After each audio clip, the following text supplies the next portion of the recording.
ईद की तैयारियां शुरू हो गई जनाब। कब्रिस्तान में भी जाना ज़रूरी है, वो भी हमारे अपने हैं जी। ये हमारा बड़ा भाई जनाब। तो ईदां ते छबराता आया वो ते सारे लोग की करनू आए,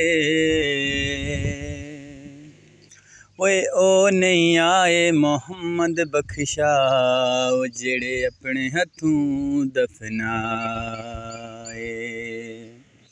दोस्तों, कब्रिस्तान में भी जाना बहुत ज़रूरी है और कब्रिस्तान में भी जाना चाहिए।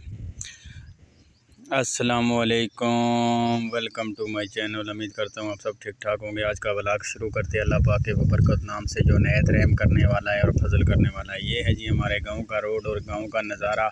सुबह सुबह जनाब ईद की नमाज़ के लिए जा रहे थे, तो मैं बोला क्यों ना इधर भी थोड़ा कैमरा घुमाया जाए और ये वाला व्यू भी आपको दिखाएँ। बारिश ना होने की वजह से घास सूख गई है, लेकिन इंशाल्लाह उम्मीद है अच्छी हो जाएगी। आगे आपको हरियाली भी थोड़ी दिखाएंगे, रास्ते में आएगी। मैंने बोला थोड़ा सा इधर गांव अपने का व्यू दिखा लूँ सबको। मौसम भी अच्छा और प्यारा बना हुआ था। रमज़ान तो बहुत प्यारा और अच्छा गुजरा है और सब बहन भाइयों को बहुत बहुत मेरी तरफ़ से दिल की ताल गराइयों से ईद मुबारक हो। और जो नए हैं उनको रिक्वेस्ट है कि चैनल को लाइक सब्सक्राइब ज़रूर कर दीजिए। ये है जनाब जी हमारे गाँव में दरख्त पत्ते। ज़्यादातर हमारे गांव में जनाब काऊ का दरख्त है, वो पाया जाता है। सनत्था है, तमण है, इस तरह के मुख्तलिफ, और चीड़ है।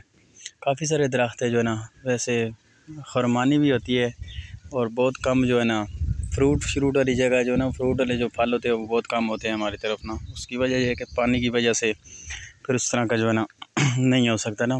पानी हमारे बारिशों के ही हम इस्तेमाल करते हैं गाँव में, माल मवेशी के लिए, तो जबड़ों के लिए, तो बस वो है जनाब।